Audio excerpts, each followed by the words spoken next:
Hello, and welcome to Wonder Minutes. Have you ever wondered what the very first photograph looked like? Today, we can take a photo in less than a second. We can take hundreds of pictures with our phones and share them instantly. But imagine living in a time when taking a photograph could take hours. The story begins in France in the 1820s with a man named Joseph Nicephore Niepce. Niepce wanted to find a way to capture an image permanently. He experimented with a special substance called bitumen, which becomes harder when it is exposed to light. He covered a metal plate with this substance and placed it inside a camera-like box. Then, he pointed the camera toward a window and waited for hours. After the long exposure, Niepce used chemicals to wash the plate. Slowly, an image appeared. The photograph became known as View from the Window at Gras. It is considered the oldest surviving photograph in the world.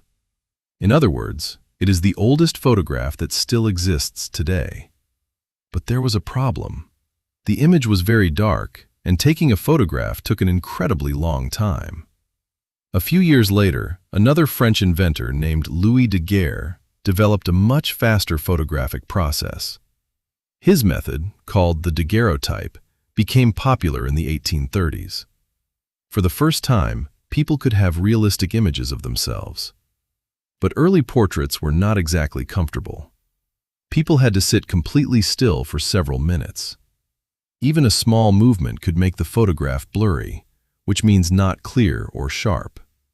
Some photographers even used special supports to help people keep their heads still.